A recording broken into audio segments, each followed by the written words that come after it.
Hello बच्चों, मेरा नाम चंदन कुमार है और आज हम क्लास 12 का फिजिकल केमिस्ट्री सॉल्यूशन चैप्टर का ये लास्ट लेक्चर है। हम लोगों ने अब तक थ्योरी के जितने भी टॉपिक्स थे वो सारे कवर कर लिए हैं, थ्योरेटिकल पार्ट। अब हम इस लास्ट लेक्चर में क्वेश्चन आंसर सॉल्व करेंगे और कुछ उन क्वेश्चन में जो टॉपिक्स आएंगे उसको मैं ब्रीफली एक्सप्लेन करते जाऊँगा, रिवीजन टाइप का। ठीक है, क्वेश्चन आंसर प्लस रिवीजन। ये पहला क्वेश्चन है कंसंट्रेशन टर्म से रिलेटेड। ठीक है, calculate the mass percentage of benzene and carbon tetrachloride.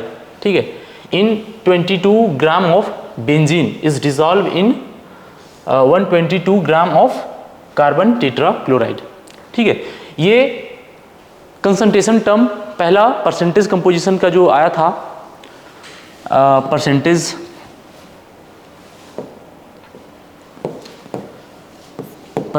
Composition mass by mass. ठीक है, mass of solute divided by mass of solution multiplied by 100।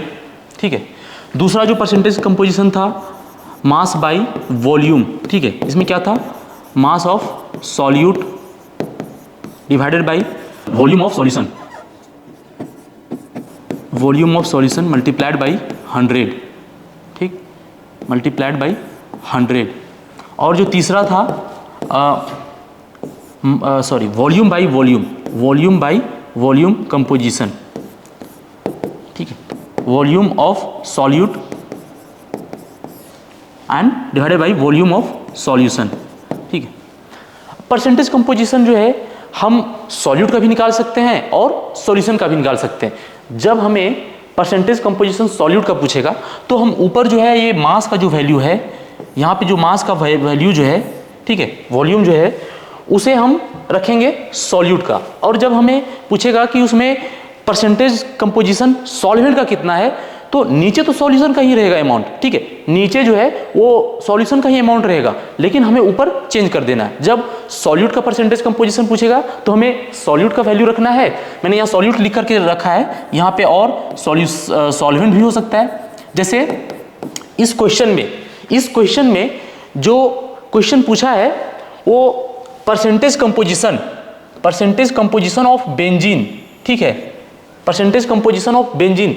इस time यहाँ पे जो हम रखेंगे मास वो बेंजीन का रखेंगे, और percentage composition of carbon tetrachloride also, हमें दोनों का यहाँ पे परसेंटेज कंपोजिशन निकालना है। ठीक है, तो जब हम कार्बन टेट्राक्लोराइड का परसेंटेज कंपोजिशन निकालेंगे उस टाइम यहाँ पे कार्बन टेट्राक्लोराइड का हम रखेंगे मास, और जब बेंजीन का वैल्यू निकालेंगे तो हम उस टाइम बेंजीन का रखेंगे। ठीक है, तो इस क्वेश्चन को अब यहाँ से हम सॉल्व करते हैं।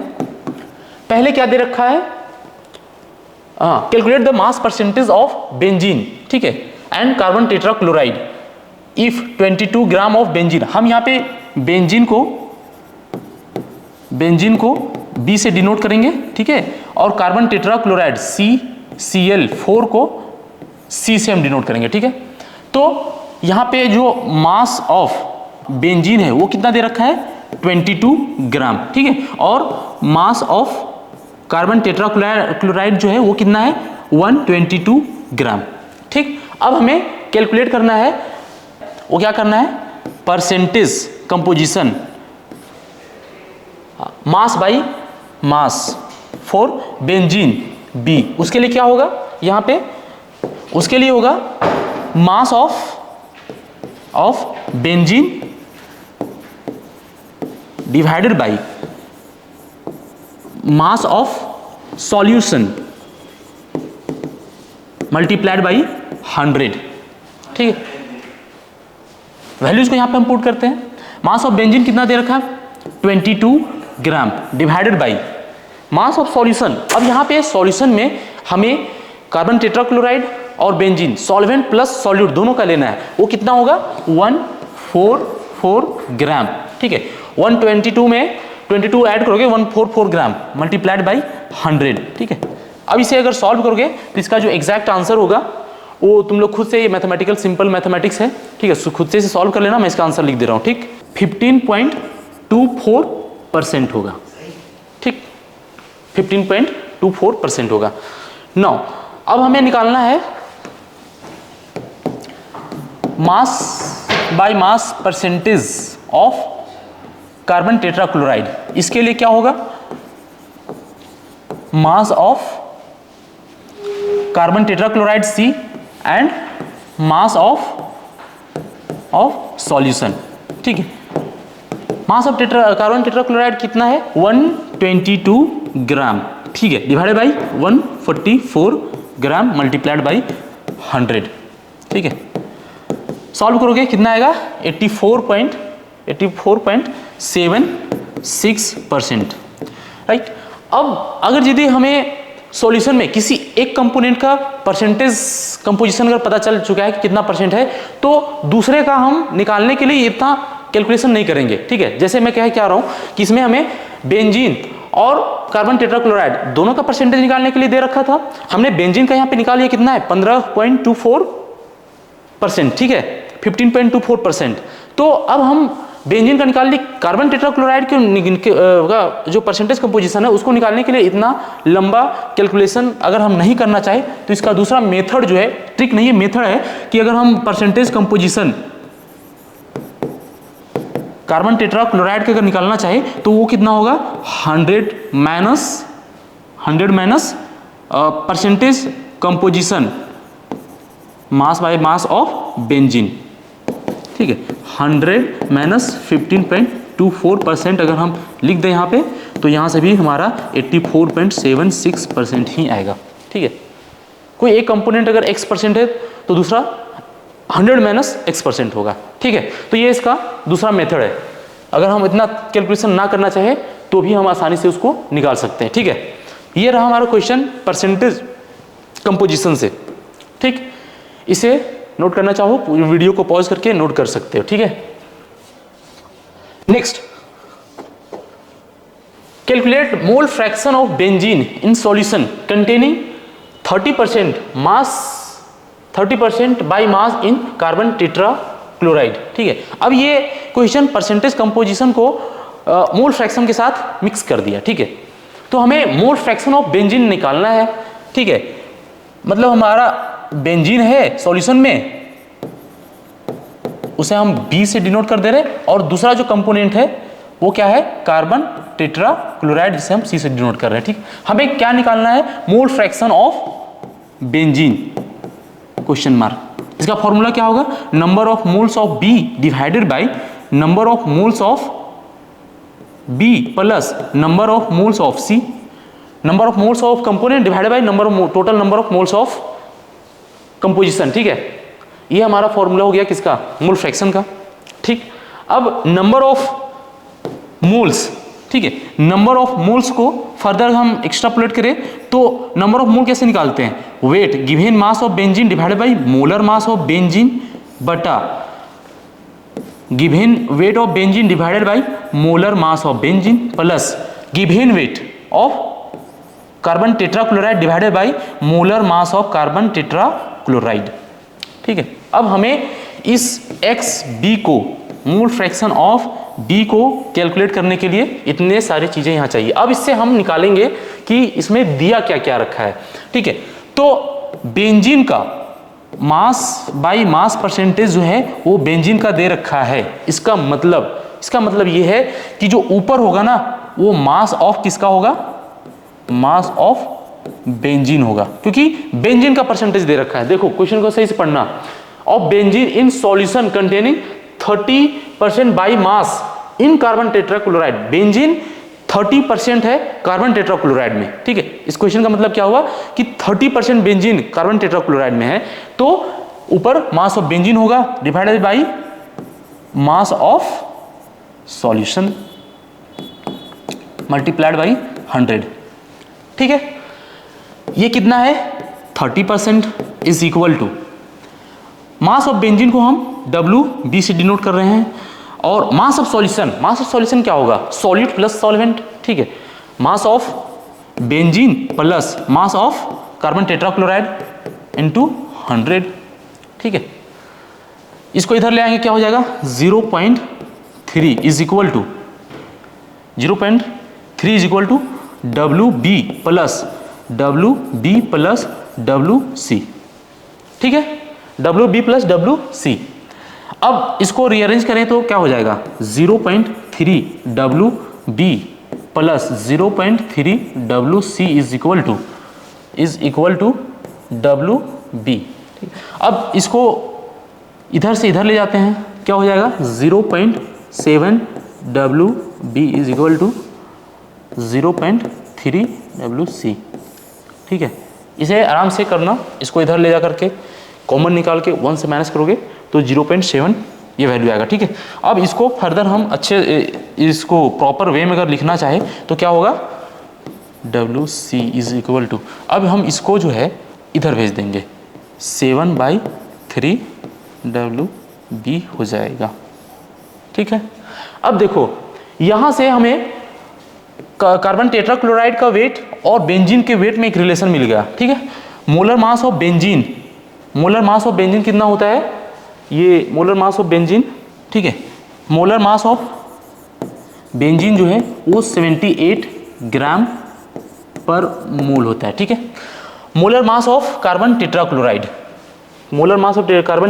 जो है वो कितना होता है 154 ग्राम पर मोल। मोलर मास कैलकुलेट करना आप लोगों को तो आता ही होगा, और नहीं आता होगा तो मैं उसे बता देता हूँ। जैसे बेंजीन का मोलर मास कैसे कैलकुलेट करेंगे, उसके लिए तुम्हें इसका स्ट्रक्चरल फॉर्मूला आना चाहिए। क्या होता है C6H6। ठीक है, अब कार्बन का कितना होता है 12 multiplied by 6 plus 1 multiplied by 6, 72 plus 6 78।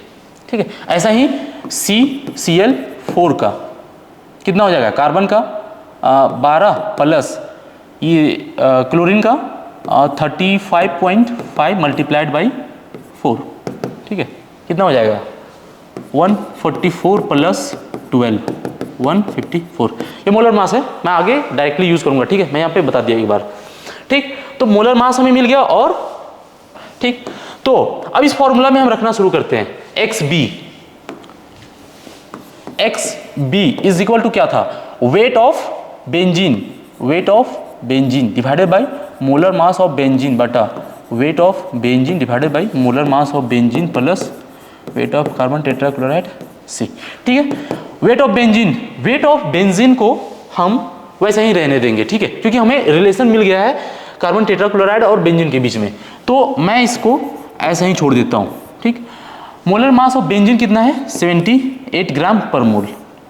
ठीक, wait of benzene, molar mass of benzene कितना है 78 ग्राम पर मोल प्लस वेट ऑफ, हाँ अब वेट ऑफ जो कार्बन टेट्राक्लोराइड है उसका मैंने रिलेशन निकाल रखा है कितना, wait of carbon tetrachloride divided by 7/3 WB wait of benzene. Relation यही था ना, ये रिलेशन 7/3 WB। अब इसको मैं यहाँ पे डायरेक्ट पुट करूंगा, कितना हो जाएगा 7/3 WB by 154 molar mass benzene का कार्बन टेट्राक्लोराइड का। अब इसे यहाँ से नीचे से हम अगर यदि W यहाँ से कॉमन ले तो ये ऊपर वाले से कैंसिल हो जाएगा। ठीक है, ये यहाँ से कॉमन लेने के बाद कैंसिल हो जाएगा। यहाँ से कॉमन लेंगे तो मैं इसे एक बार लिख ही देता हूँ। ठीक है, उसके बाद 1/78 प्लस 7/3 1/54 WB ये यहाँ से ऐसे कैंसिल हो जाएगा। ठीक है, अब इसको बढ़िया से कैलकुलेट करना खुद से, सिंपल मैथमेटिक्स है। ठीक है, 1/78 डिवाइडेड बाई 1/78 प्लस 7/3 इंटू 154। ठीक, अब इसे जब कैलकुलेट करोगे तो XB की जो वैल्यू आएगी, इसे अपने से कैलकुलेट करना, कैलकुलेटर से भी आसानी से कैलकुलेट कर सकते हो। मैं यहाँ पे नहीं कर रहा हूँ क्योंकि ज़्यादा टाइम लग जाएगा। ठीक है, इसका मैं एग्जैक्ट जो वैल्यू है वो लिख दे रहा हूँ 0.458 0.458। ठीक है, ये XB का मोल फ्रैक्शन हुआ। अब यहाँ पे अगर हम कार्बन टेट्राक्लोराइड का मोल फ्रैक्शन अगर हम आपसे पूछे तो क्या यही फॉर्मूला फिर से यूज करेंगे आप? इसके कार्बन टेट्राक्लोराइड का अगर मोल फ्रैक्शन पूछे तो उसके लिए हमें यहाँ पे क्या करना पड़ेगा, number of mole of carbon tetrachloride लिखना पड़ेगा। उसके बाद फिर ये सारा प्रोसेस को फॉलो करते हुए हम आसानी से सारी वैल्यूज को रख करके कार्बन टेट्राक्लोराइड का मोल फ्रैक्शन निकाल सकते हैं। बट मोल फ्रैक्शन का एक प्रॉपर्टी होता है कि जब भी किसी सॉल्यूशन में जितने कंपोनेंट रहेंगे, हम यहाँ पे 2 कंपोनेंट का अगर सॉल्यूशन पढ़ रहे हैं, अगर सॉल्यूशन में 2 कंपोनेंट है तो दोनों कंपोनेंट का मोल फ्रैक्शन का जो सम है वो 1 के बराबर होगा। अब यहाँ से हम इजिली ए का निकाल सकते हैं 1 माइनस एक्स बी, ठीक, 1 माइनस एक्स बी। क्वेश्चन में ये पूछा नहीं था बट मैं आपको बता दे रहा हूं क्योंकि इस तरह से क्वेश्चन आते हैं, ठीक है। कितना हो जाएगा 2, 9 में 5 तो 4, 9 में तो 0, ठीक है। ये एक्स बी का मोल फ्रैक्शन का वैल्यू आ जाएगा, ठीक है। ये रहा मोल फ्रैक्शन से related question. Next, calculate the molarity of each of the following solution, ठीक है। मोलैरिटी कैलकुलेट करना है हमें। मोलैरिटी अब कंसंट्रेशन टर्म जो बचे उसे मैं लिख दे रहा हूं, ठीक है। जैसे मोलैरिटी इसका क्या होता है, number of moles divided by volume of solution, ठीक है। ये किसका है, सॉल्यूट का, और ये किसका है, वॉल्यूम सॉल्यूशन का, ठीक है। मोलैलिटी इसे डिनोट करते हैं हम कैपिटल एम से, मोलैलिटी, ठीक है। इसके लिए क्या होता है, number of moles of solute divided by mass of solvent, ठीक है। ये याद रखना है हमें, यहां पे हम सॉल्वेंट का मास यूज करते हैं, ठीक है, is equal to small m, इसे हम स्मॉल m से डिनोट करते हैं। नॉर्मैलिटी इसके लिए क्या होता है, number of gram equivalent, number of gram equivalent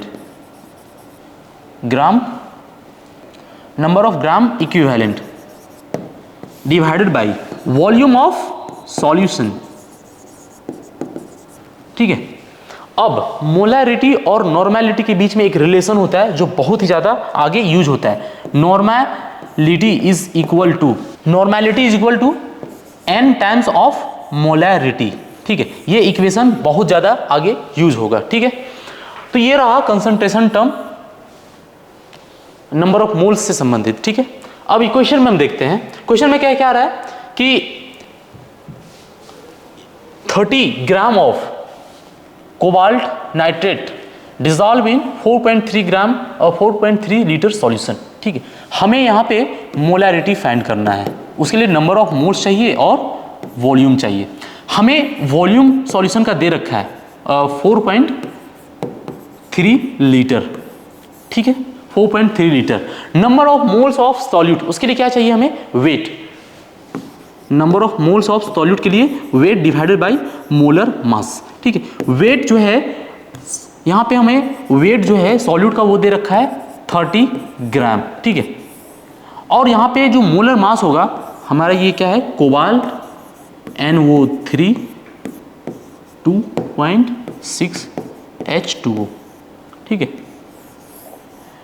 इसका मोलर मास खुद से कैलकुलेट करने की कोशिश करना, ठीक है। मैं एग्जैक्ट लिख दे रहा हूँ जो इसका मोलर मास का जो वैल्यू होता है 291 ग्राम पर मोल, ठीक है। ये इसका होता है मोलर मास, ठीक। मोलर मास की ये वैल्यू होती है। अब सारा वैल्यू मोलैरिटी के इक्वेशन में हमें पुट कर देना है। Molarity is equal to number of moles के लिए weight by molar mass, given weight by molecular weight कितना है 30 divided by 291 multiplied by volume, ठीक है, 4.3 लीटर, ठीक है। इसका क्या होगा यूनिट, मोल पर लीटर,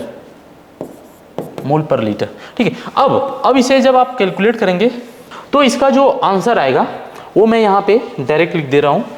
कितना होगा ये मोलैरिटी का वैल्यू का आंसर, ये कैलकुलेट करने के बाद वो 0.0239 मोल पर लीटर, और इसे फर्दर जब राउंड ऑफ करेंगे हम तो 0.24 मोल पर लीटर, ठीक। ये हो गया क्वेश्चन नंबर 1 का सॉल्यूशन, ठीक है। मोलैरिटी निकालना था, नंबर ऑफ मोल के लिए weight by molar molecular mass बटा मॉलिक्यूलर मास।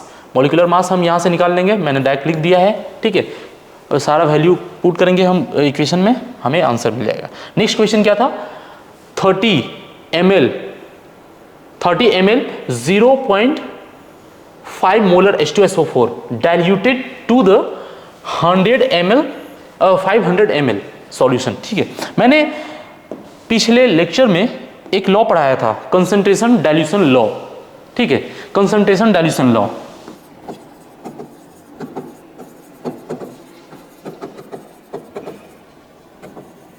ठीक है, कंसंट्रेशन डाइल्यूशन लॉ। इसमें था क्या, N1 V1 is equal to N2 V2, ठीक है, ठीक है।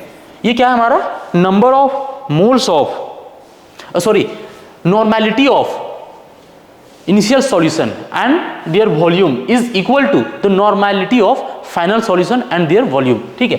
देखो इस क्वेश्चन में क्या रहा है कि हमारे पास एक कंटेनर में सॉल्यूशन है, कितना, 30 ml, ठीक है। ये क्या हो गया हमारा वॉल्यूम V1, और इसकी नॉर्मेलिटी जो है वो मोलैरिटी जो है, मोलैरिटी दे रखा है, ठीक है, कोई बात नहीं। मोलैरिटी जो है वो कितना है, 0.5 मोलर, ये क्या है हमारा मोलैरिटी, ठीक है। अब हम मोलैरिटी से नॉर्मेलिटी में ले जाएं या फिर इसी इक्वेशन को मॉडिफाई करके हम मोलैरिटी में ले आए, ठीक है। हम आराम से यहां से इसको नॉर्मेलिटी में पहले कन्वर्ट करेंगे, यहां से हम वैल्यू यहां पुट करेंगे, N2 निकालेंगे और फिर उस N2 को फिर नॉर्मेलिटी को मोलैरिटी में कन्वर्ट कर देंगे इस इक्वेशन से, इस इक्वेशन की मदद से। मैंने इस इक्वेशन को इसीलिए यहां बताया, और पीछे मैं जब पढ़ा रहा था उस टाइम भी मैंने इससे बताया था, ठीक है। तो हम इसको नॉर्मेलिटी में कन्वर्ट करके इसमें पुट करना वो थोड़ा सा लेंथी प्रोसेस हो जाएगा, ठीक है। मैं इस इक्वेशन को ही मॉडिफाइड कर दूंगा, ठीक। और अब हमें करना क्या है कि इसमें हम कुछ सॉल्वेंट ऐड कर रहे हैं, ठीक है। यहां पे हम सॉल्वेंट ऐड कर रहे हैं। डाइल्यूशन, दो प्रोसेस थे, डाइल्यूशन एंड डिसोल्यूशन। डाइल्यूशन में हम एक्स्ट्रा सॉल्वेंट ऐड करते थे, ठीक है, इससे कंसंट्रेशन की वैल्यू घटती थी, और डिसोल्यूशन में हम एक्स्ट्रा सॉल्यूट ऐड करते थे, उससे कंसंट्रेशन की वैल्यू बढ़ती थी, ठीक है। हम यहाँ पे डाइल्यूशन कर रहे हैं, मतलब इसमें हम सॉल्वेंट ऐड कर रहे हैं, और उसके बाद जो इसका फाइनल वॉल्यूम जो है V2 वो क्या हो जा रहा है, 500 ml, ठीक है। और उसके बाद जो यहाँ पे मोलैरिटी होगी ना, वही हमें फाइंड करना है, M2, ये M1 है, ये M2 है। अब इस इक्वेशन को हम थोड़ा सा मॉडिफाई करते हैं, ठीक। यहां पे पहले हमने बताया एक relation n is equal to small n into m। अब ये क्या है n, स्मॉल m, ये है n फैक्टर, ठीक है। क्लास 11th में इसे बहुत ही अच्छे से पढ़ना था, फिर भी मैं यहाँ पे बता दूंगा कि n फैक्टर कहते किसे, ठीक है। n फैक्टर तो n1, अब देखो इसमें जो n फैक्टर की वैल्यू जो है ना वो चेंज नहीं करेगा, ठीक है। n फैक्टर की जो वैल्यू है वो चेंज नहीं करेगा कंसंट्रेशन डाइल्यूशन के टाइम में। n फैक्टर की वैल्यू डिपेंड करता है डिफरेंट सॉल्यूट के डिफरेंट सब्सटेंस के लिए n फैक्टर की वैल्यू डिफरेंट होगी, बट एक ही सब्सटेंस में हम उसे डाइल्यूट कर रहे हैं तो इसका n फैक्टर का वैल्यू चेंज नहीं होगा, ठीक है। क्या होगा, small n m1 into V1 is equal to small n m2 into V2। ये यहां से कट जाएगा। मैंने इसीलिए इसी इक्वेशन को मॉडिफाइड करना पसंद किया, क्योंकि यहाँ पे जो n फैक्टर का जो परेशानी खड़ा कर रहा है वो सीधा कैंसिल हो जाएगा, ठीक है। इसलिए मैंने इसको कन्वर्ट नहीं किया n में, मैंने इस इक्वेशन को ही मॉडिफाई कर दिया। अब देखो यहाँ से हमें क्या निकालना है, M2, M1 V1 divided by V2। M1 क्या है हमारा 0.5 मोलर, 0.5 मोलर, और V1 कितना है 30 ml, ठीक है। V2 कितना हो गया हमारा 500 ml, ml से ml कट गया, फाइनली जो इसका जो यूनिट होगा वो क्या होगा हमारा मोलैरिटी, ठीक। कितना हो जाएगा डिवाइडेड बाई 500, ठीक है। इसे कैलकुलेट करना अपने से, तो जो वैल्यू आएगी वो मैं डायरेक्ट यहाँ पे लिख देने जा रहा हूँ, ठीक। 100 टाइम्स होगा और ये इसको डिवाइड करेगा तो 0.03 मोलर, ठीक है। ये इस इक्वेशन का इक्वेशन था, ये हो गया हमारा। अब नेक्स्ट है calculate the mass of urea required in making 2.5 kg of 0.25 molar aqueous solution. ठीक है, अब इस क्वेश्चन में हमारे पास आएगा मास ऑफ सॉल्वेंट कैलकुलेट करना पड़ेगा। इसमें हम जो मोलालिटी लिखते हैं, क्या होता है molality? Molality is equal to number of moles of solid divided by mass of solvent. ठीक है, याद आया? मास ऑफ सॉल्वेंट मैं जब पढ़ा रहा था उस टाइम भी इस बात पे मैंने जोर डाला था कि मास ऑफ सॉल्वेंट यहाँ पे पुट करना होता है। ठीक है, अब देखो calculate the mass of urea.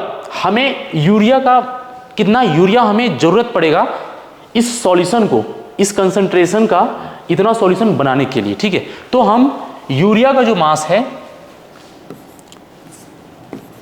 Mass of urea, ठीक है, उसको हम एम यू से डिनोट कर रहे हैं, हमें यही कैलकुलेट करना है। ठीक है, और ठीक है, हमें यहां पे मोलालिटी की वैल्यू दे रखी है, कितना है 0.25 मोल पर केजी। ठीक है, मोलालिटी का यूनिट पता है ना, मोल पर केजी होता है। ठीक, मोल पर केजी दे रखा है। ठीक है, अब इसके लिए हमें चाहिए क्या क्या? मास ऑफ सॉल्वेंट चाहिए। मास ऑफ सॉल्वेंट क्या होगा? मास ऑफ सॉल्वेंट जो है वो क्या होगा? मास of solution minus mass of solution minus mass of solute. ठीक है, अरे सॉल्यूशन से अगर सॉल्यूट को हटा देंगे तो क्या बचेगा? सॉल्वेंट। मैंने उसी को लिखा है। ठीक है, अब मास ऑफ सॉल्वेंट हमें निकालना है यहां से, मास ऑफ सॉल्यूशन हमें यहां पे दे रखा है। ये जो वैल्यू जो है ना 2.5 kg, ये हमारा मास ऑफ सॉल्यूशन। ठीक है, 2.5 kg।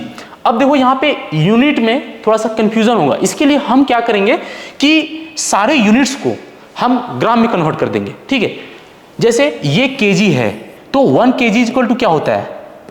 1000 ग्राम। तो फाइनल जो मोलालिटी का जो वैल्यू है वो कितना हो जाएगा? 0.25 डिवाइडेड बाई 1000 मोल पर ग्राम। ठीक है, यूनिट को बैलेंस करना बहुत ही आवश्यक होता है, नहीं तो वैल्यू बहुत ज्यादा डिफर कर जाएगा।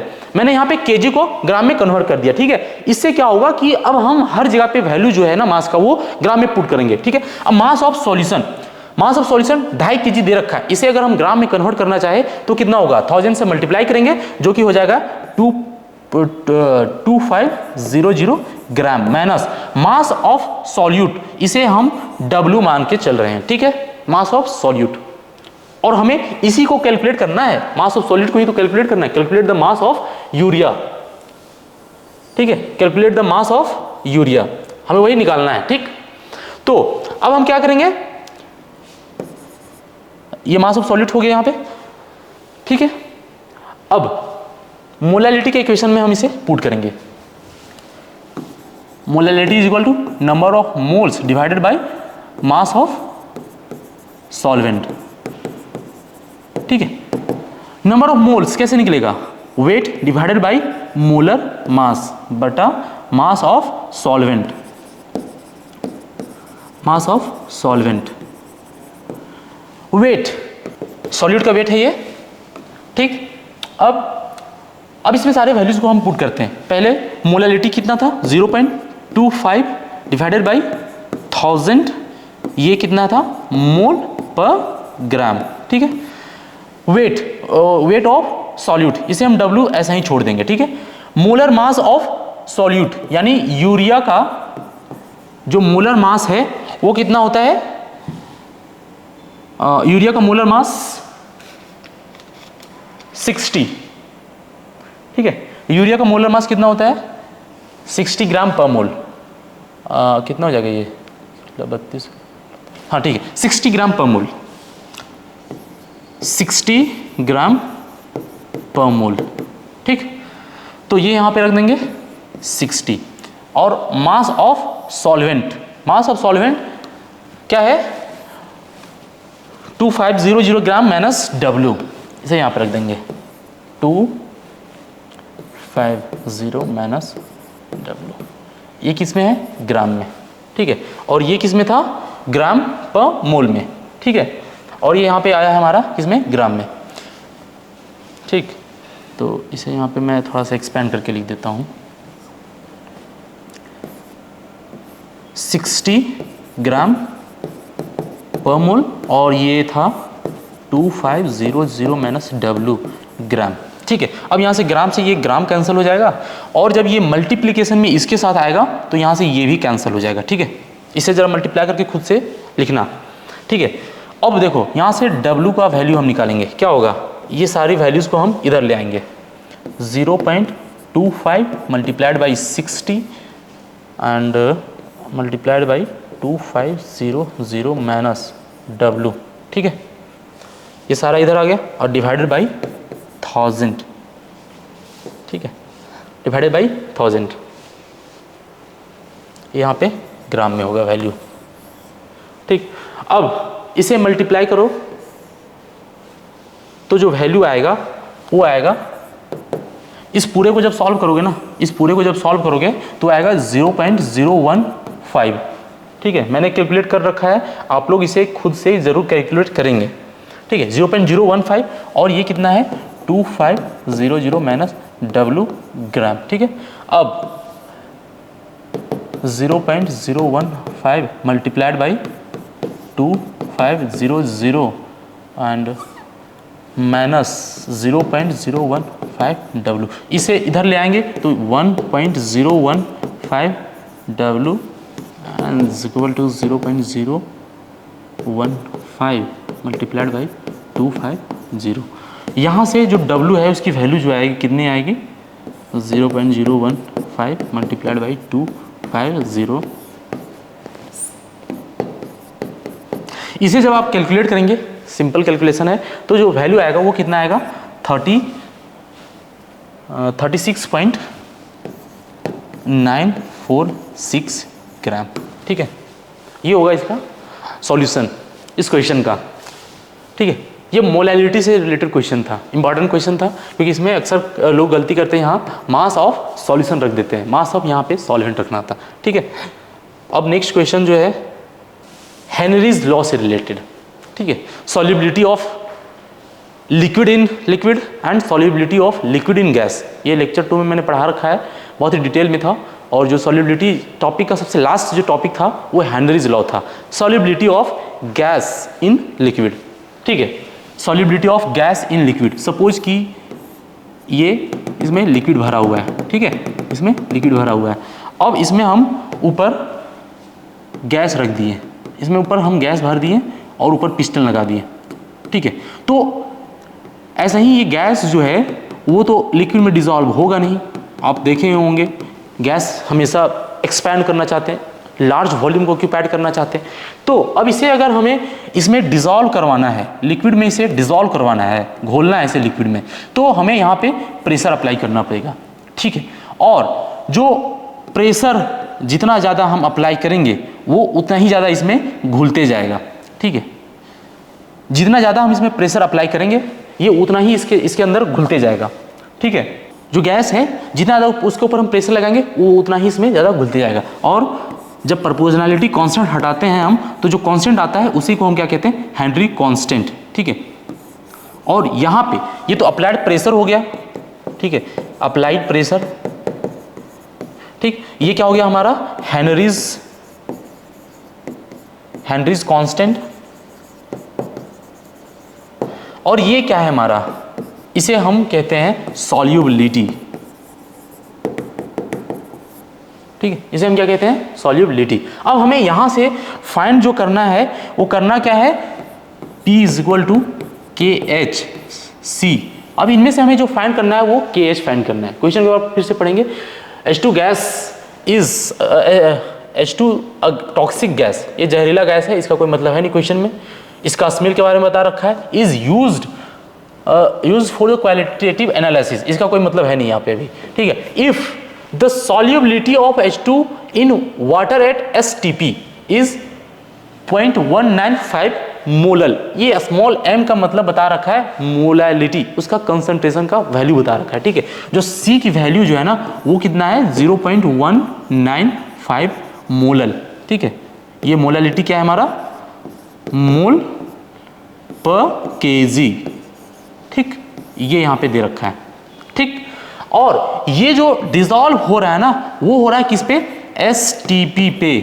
ये कंडीशन जो है ना इसका बहुत इंपॉर्टेंट है, STP स्टैंडर्ड टेम्परेचर प्रेशर। इसका मतलब ये होता है कि इस कंडीशन में टेम्परेचर जो है वो कितना होगा 0 डिग्री सेल्सियस यानी 273 केल्विन, और जो प्रेशर होगा वो कितना होगा 1 atm, ठीक है। ये प्रेशर होगा, मतलब कि जब हम H2S को वाटर में डिसॉल्व कर रहे हैं तो उसके ऊपर प्रेशर हम कितना लगा रहे हैं 1 atm प्रेशर, ठीक है। हमें अब प्रेशर कंसंट्रेशन की वैल्यू मिल गई, हेनरी कांस्टेंट की वैल्यू आसानी से हम यहां से फाइंड कर लेंगे, कितना होगा P divided by C, 1 divided by 0.195, ठीक। ये ऊपर ATM हो जाएगा और नीचे small m molality, KH is equal to क्या हो जाएगा P by C, pressure 1 atm, ठीक है, और कंसंट्रेशन 0.195 मोल पर केजी, ठीक है, मोल पर केजी। अब इसे अगर आप सॉल्व करेंगे तो जो आंसर आएगा वो मैं डायरेक्ट लिख दे रहा हूँ, आप लोग इसे आसानी से सॉल्व कर सकते हैं, ठीक है। जो वैल्यू आएगा वो कितना आएगा 5.128 atm केजी पर मोल, ठीक। ये हेनरीज लॉ से रिलेटेड क्वेश्चन था। नेक्स्ट है रॉल्ट लॉ से रिलेटेड क्वेश्चन। मैंने नेक्स्ट टॉपिक में रॉल्ट्स लॉ ही पढ़ा रखा है, ठीक है। तो रॉल्ट्स लॉ से रिलेटेड मैं एक क्वेश्चन करवाता हूँ यहाँ पे, ठीक। Vapour pressure of pure liquid A and BR, vapour pressure of pure liquid, pure जब भी आता था तो उसे हम डिनोट करते थे PA0 से, जो कितना दे रखा है 450 mmHg, और प्योर B PB0 इसके लिए जो आता था वो क्या था 700 mmHg, ठीक है। रिस्पेक्टिवली एट 350 केल्विन, टेम्परेचर दे रखा है 350 केल्विन, ठीक। Find out the composition of liquid mixture if total pressure P total जो है वो कितना दे रखा है P total 600 mmHg, and also find the composition in vapour phase. मतलब इस क्वेश्चन में अब हमें फाइंड क्या क्या करना है वो पहले देख लें। Composition, find the composition of liquid mixture. Liquid state में कंपोजिशन को डिनोट किससे किए थे पिछले लेक्चर में जाकर आप देख सकते हैं, XA is equal to question mark, हमें XA फाइंड करना है। दूसरा XB फाइंड करना है, तीसरा YA फाइंड करना है, और चौथा YB फाइंड करना है, ठीक। इतने सारे हमें इससे फाइंड करना है। नाउ अब इक्वेशन पे आते हैं, ठीक है। सबसे पहले रॉल्स लॉ ने क्या कहा कि कोई भी सॉल्यूशन में कंपोनेंट A और कंपोनेंट B है तो कंपोनेंट A का जो वेपर प्रेशर होगा PA, उसे हमने क्या कहा था partial vapour pressure of A is directly proportional to mole fraction of A, और ये फर्दर क्या हो जाएगा PA partial vapour pressure of A is equal to proportionality constant हटाने के बाद यहाँ पे आ रहा था जो वो था vapour pressure of pure component A multiplied by XA, ठीक है। और दूसरा लॉ था PB is directly proportional to XB is equal to PB is equal to PB0 XB, ठीक है, XB, ठीक। ये रॉल्ट्स लॉ का इक्वेशन था। अब इसमें डाल्टन्स लॉ जब हम लगाए थे तो डाल्टन्स लॉ क्या कहता था कि कोई भी सॉल्यूशन में ढेर सारे कंपोनेंट है, सपोज 2 कंपोनेंट सॉल्यूशन मैंने ले रखा है, ठीक है। तो उस सॉल्यूशन के ऊपर जो vapour pressure, total vapour pressure है, वो टोटल वेपर प्रेशर जो होगा वो partial pressure of each component के समेशन के बराबर होगा। मतलब कि जो टोटल प्रेशर P होगा वो होगा किसके बराबर PA, partial pressure of A plus partial pressure of B, ठीक है। अब इसे फर्दर अगर एक्सपेंड करें तो P A not X A plus P B not X B, ठीक है। अब इसी इक्वेशन में हम X A plus X B की वैल्यू अगर पुट कर दें इज इक्वल टू 1, इससे हम निकाल के X A is equal to 1 minus X B put कर दे, तो यहाँ से एक नया इक्वेशन जो आएगा हमारे पास वो होगा, वो क्या होगा, P T is equal to X A की जगह पे हम ये पूरा वैल्यू रखेंगे तो क्या होगा, P A naught 1 minus X B plus P B not X B, ठीक है, P B not X B. अब इसे जब सॉल्व करेंगे तो क्या आएगा, P total is equal to P A naught minus P A not X B plus P B not X B, ठीक है। और जब इसे फर्दर सॉल्व करेंगे तो पी टोटल जो है वो क्या आ जाएगा, P A naught plus X B P B naught minus P A naught के बराबर होगा। अब हम इस इक्वेशन का डायरेक्ट यूज करेंगे और यहां से हम क्या निकाल लेंगे, ये एक्स बी, ठीक है। क्या था equation, P total is equal to P A naught plus X B P B naught minus P A naught, ठीक है, ये है ना, ये इक्वेशन लास्ट वाला, ठीक है। अब हम आसानी से यहाँ से ये वैल्यू निकाल सकते हैं, X B is equal to, इसको हम इधर पहले भेज देते हैं, क्या हो जाएगा, P total minus P A naught divided by P B naught minus P A naught, ठीक है।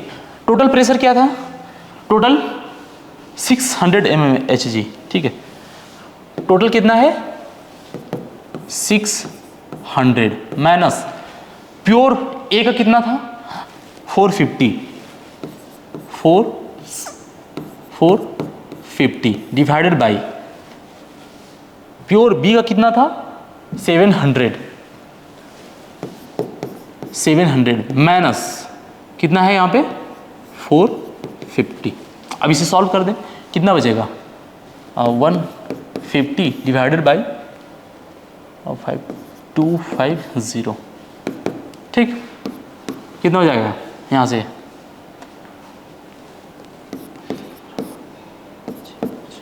0.6 सॉरी 0.6, ये हो गया हमारा एक्स बी का वैल्यू।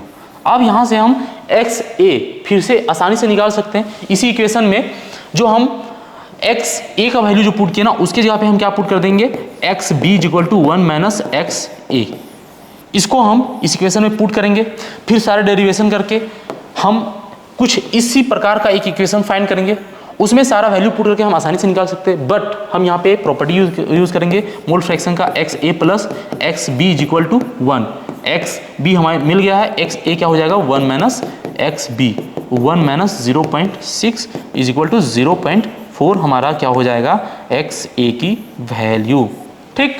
अब हमें फाइंड क्या करना है, अब हमें फाइंड क्या करना है वेपर, ये composition in vapour phase, composition in vapour phase को फाइंड करने के लिए हमें डिनोट किया था हमने क्या, वाई ए और वाई बी से उसे डिनोट किया था हमने, और जिसका फॉर्मूला क्या होता है, Y A is equal to partial pressure of A divided by total pressure, और वाई बी जो है वो क्या था, partial pressure of B divided by total pressure, ठीक। अब पार्शियल प्रेशर ए हमें पहले फाइंड करना पड़ेगा, जो क्या था पी ए नॉट एक्स ए, हमें पी ए नॉट पहले से दे रखा था 450, P A naught 450 multiplied by X A 0.4, ठीक है, कितना आएगा mmHg, और इसी प्रकार से पी बी निकाले तो कितना होगा P B not X B 700 multiplied by 0.6,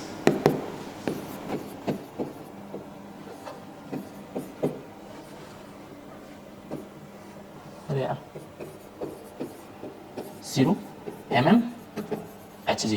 ठीक है, अब इन सारे वैल्यूज को सिंपली इसमें रख देना है और आंसर हमें मिल जाएगा। ठीक है, क्या था, YA is equal to PA divided by PT। PA partial pressure of A कितना आया है हमारा 180।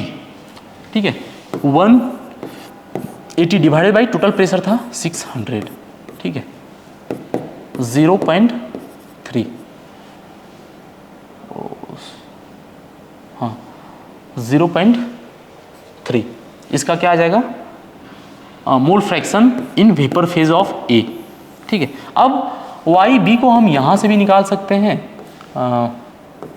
PB डिवाइडेड बाई PT कितना था 700, सॉरी 450 कितना था ये 420।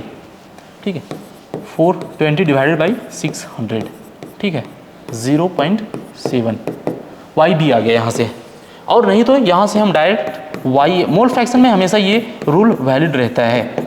ठीक है, इसमें हम रख दे, अगर YB निकालने के लिए 1 माइनस YA हो जाएगा 1 माइनस 0.3, 1 माइनस 0.3 रख दोगे, यहाँ से भी क्या आ जाएगा 0.7। ठीक, ये क्वेश्चन रहा रॉल्स लॉ से रिलेटेड। ठीक है, अब next calculate the freezing point depression and freezing point of the solution. ठीक है, क्या ये रहा है कि कोई ये एक सब्सटेंस है। ठीक है, mixed in 600 gram of water. ठीक है, मैं इसे डिनोट कर रहा हूँ B से। ठीक है, जो इथिलीन है, इथिलीन ग्लाइकोल। ठीक है, C2H6O2 इसे मैं डिनोट कर दे रहा हूँ B से। ठीक है, और मास ऑफ B कितना दे रखा है 45 ग्राम। ठीक है, और जो वाटर है इसे मैं डिनोट कर दे रहा हूँ यहाँ पे H2O A से। ये मास ऑफ A क्या दे रखा है 600 ग्राम। ठीक, अब depression in freezing point, depression in freezing point का जो फॉर्मूला था उसे अगर देखोगे पिछले लेक्चर में जा करके, क्या था, डिप्रेशन इन फ्रीजिंग पॉइंट। ठीक है, depression in freezing point is equal to KB और KF क्रायोस्कोपिक कांस्टेंट या फिर molal freezing point, depression freezing point constant. ठीक है, एंड मोलैलिटी। यहाँ पे एक जो कंसंट्रेशन का टर्म यूज हुआ ये क्या है हमारा मोलैलिटी, मोलैलिटी। ठीक, ठीक है, यहाँ से हमें निकालना क्या है, पहले फ्रीजिंग पॉइंट डिप्रेशन, मतलब हमें पहले ये पूरी कंप्लीट वैल्यू ही निकालनी। इसे को हम क्या कहते हैं, ये freezing point depression, freezing point depression, ERESION, freezing point depression. और उसके बाद फाइनल सॉल्यूशन का क्या बनेगा, फ्रीजिंग पॉइंट क्या होगा, जैसे H2O था पहले। ठीक है, इसका फ्रीजिंग पॉइंट क्या होता है 0 डिग्री सेल्सियस। हमें यहाँ पे केल्विन यूज करना है 273 केल्विन। ठीक है, ये इसका फ्रीजिंग पॉइंट है। लेकिन जैसे ही इसमें हमने क्या ऐड किया, इथिलीन ग्लाइकोल H6O2, तो इसका जो बाद का जो सॉल्यूशन बना ना, इसका फ्रीजिंग पॉइंट क्या होगा। ठीक है, उससे हमें कैलकुलेट करना है किस टेम्परेचर पे ये फ्रीज होगा, वो हमें कैलकुलेट करना है। ठीक, उसके लिए हमें दे रखा है क्या, of water, calculate the depression freezing point and freezing point of the solution. हाँ, तो इस क्वेश्चन में जो कांस्टेंट है molal depression in freezing point constant जो है उसकी वैल्यू नहीं दे रखी है, जो कितना होगा KF is equal to 1.83 kelvin kg per मोल। ठीक है, ये KF की वैल्यू हमें इसमें यूज करना है डायरेक्ट। ठीक है, तो अब हमें पहले मोलैलिटी निकालना है। मोलैलिटी उसके लिए क्या होता है, यहाँ पे number of moles of ethylene, जिसे मैंने B कह रखा है। ठीक है, B divided by mass of A। ठीक है, number of moles of B के लिए क्या होगा, weight of B divided by molar mass of B. ठीक है, वेट कितना दे रखा है 45 ग्राम।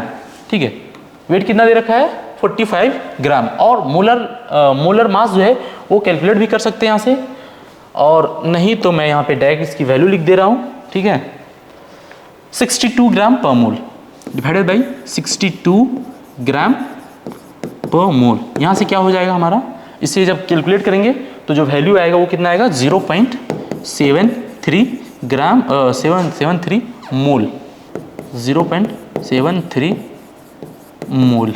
ठीक है, ये इसका हो गया नंबर ऑफ मोल्स। तो मोलैलिटी के लिए क्या करना पड़ेगा, नंबर ऑफ मोल्स कितना आ गया 0.73 डिवाइडेड बाई कितना है ये सॉल्वेंट।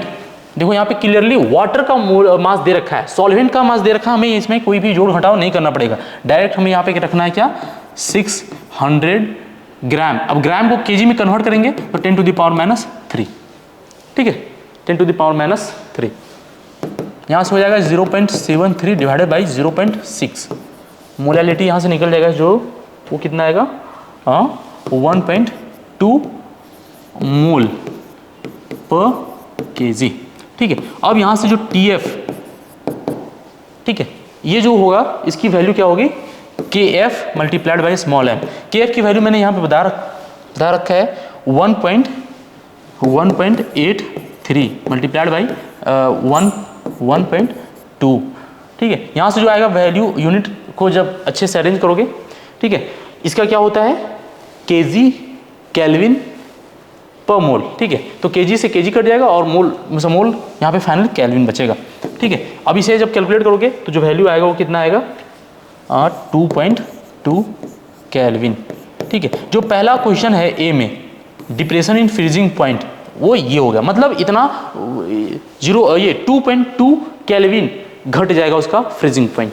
ठीक है, अब इसमें जो हमें निकालना है फाइनल सॉल्यूशन का फ्रीजिंग पॉइंट। ठीक है, तो उसके लिए क्या करना पड़ेगा, यहाँ पे TF हो गया, इनिशियल जो टेम्परेचर है इसका, ठीक है, कितना होता है 270, वाटर का कितना होता है 273.15 केल्विन।